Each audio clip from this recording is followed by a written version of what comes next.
বৰপেটাৰ সত্ৰৰ ভূমিত পুনৰ দখলৰ চেষ্টা কৰিছে মিয়াই। সত্ৰৰ যি ভূমি সেই ভূমি দখলৰ পুনৰবাৰ চেষ্টা কৰিছে মিয়াই, যাৰ পৰিত্ৰাণ বিচাৰি এতিয়া খিলঞ্জীয়া লোকসকল কাষ চাপিছে। কিন্তু কিয় লালুকৰ পৰা তিতাবৰলৈ স্থানান্তৰিত হ'ল শ্ৰী শ্ৰী কমলাবাৰী সত্ৰ? তিতাবৰৰ কমলাবাৰী সত্ৰৰ সত্ৰাধিকাৰ বুঢ়া ভকতৰ বিস্ফোৰক ভাষ্য। এইবিলাক মিয়া মানুহ হয়, গোটেইবিলাক মিয়া মানুহ। গতিকে সেই সময়ত সেইখিনি বাংলাদেশী নে স্থানীয় নে আমি তেওঁলোকক চিনাক্ত কৰিব পৰা নাই, গোটেইবোৰ কিন্তু মিয়া মানুহ। গতিকে মিয়া মানুহেই সেইখিনি আমাক অত্যাচাৰ কৰিছে।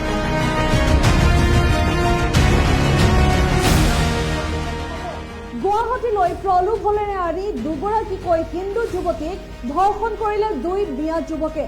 এই ঘটনা ওদালগুৰিৰ পৰা আনি আচলতে গুৱাহাটীত সংঘটিত কৰিছে। এই ঘটনা 2 মিয়া যুৱকে দুগৰাকীকৈ হিন্দু যুৱতীক ধৰ্ষণ কৰাৰ ঘটনা পোহৰলৈ আহিছে, যি ঘটনাই চাঞ্চল্যৰ সৃষ্টি কৰিছে সৰ্বত্ৰ।